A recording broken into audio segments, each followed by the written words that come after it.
Hi, I'm Tom R., pastor at Village Church, and I welcome you to this session of Village Connect. This is our final session in this series of Paul's letters from prison. I hope that you have found these conversations meaningful, and I want to let you know we will do another series next year where you can join us for that. But for this conversation, I want us to reread a portion of what we covered last time.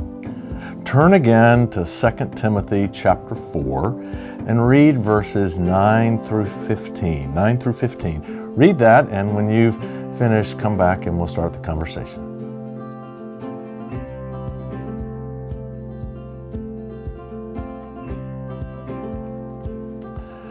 So when I went to high school, I went to a school that included grades 8 through 12, all in high school. Elementary school was grades 1 through 7. There was no middle school at all. 8 through 12 was high school. My buddy Stuart and I, we went proudly to high school in the 8th grade, but we went in elementary school bodies. We were skinny and didn't weigh a thing. And there were some bigger guys there, and some of those guys were not that grown up, and they bullied us a bit. We'd steal our lunch on occasion. They'd tease us in the hallways. You know how that goes. Well, Stuart made friends with a guy named Taylor, and Taylor was a senior, I think. I know he was captain of the wrestling team.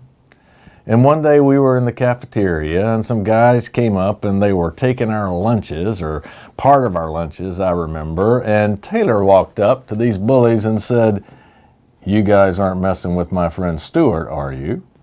They responded, "Oh no, man, everything's cool here. Everything's cool here." I got to tell you, I love that moment. I love that memory. It was that reversal moment where the one who has the power all of a sudden loses the power. It sort of sounds like that's what Paul says about Alexander. He did me great harm, but he's going to have to face God, and God is going to pay him back. So let me tell you what I think about that. I think there is a day when we stand before God and we just see the truth of who we are, the whole collection of who we are. I don't think God will need to do anything else but just let us see ourselves as we really are, and that will be judgment and grace enough. But I don't think Paul is telling Timothy, God's going to get Alexander. I think there's another way to read this. I think what Paul is telling Timothy is, Timothy, you know that Alexander hurt me. You know that Alexander hurt the church. You might want to do something about that. You might want to set that straight. You might want to bring justice in some way. I'm telling you, leave him alone. Let God handle Alexander. You know, sometimes when things are wrong, we need to do everything we can to set it right, to make things right. But sometimes we can't make it right. And sometimes our effort to make it right only makes things worse. So there's an interesting moment in our national history.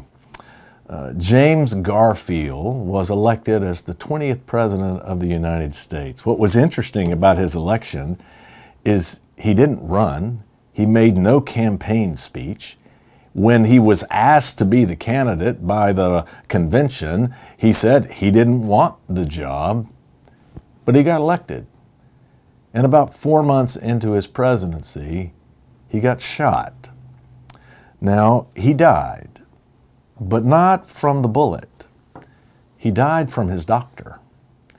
His doctor was Dr. Willard Bliss, and Dr. Bliss treated the president's wounds every day. But he did so in unsterile conditions. He didn't wash his hands. He didn't believe that germs were a problem. It was known at that time that it was a problem, but Dr. Bliss just didn't trust that. And so day after day, he introduced infection into the president's body until finally he died. Not from a gunshot, but from infection. He was trying to make it better, and instead made it worse.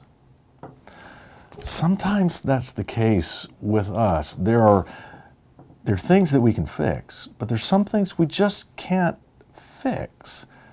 And sometimes our best option is just to let God make right that which is too big, too hard for us to make right. I think that's what Paul is saying to Timothy. Alexander the coppersmith, he did me great harm. Timothy would have known that. If the apostle had been injured, the whole church would have known about it. What he's telling Timothy is, Timothy, you can't fix this one. You can't make this one right. And if you try, it may end up making things worse for you, for Alexander, for the church. Just let God deal with Alexander. So here's the challenge of wisdom in our lives. Things are wrong all the time. And sometimes our faith calls us to do everything we can to make things right. But sometimes we just have to let it go. Sometimes we just have to own, I can't fix this. I can't make this better. I will just trust God to make right that which I cannot make right. The gracious news is you can trust God in time to make right everything, to make right everything.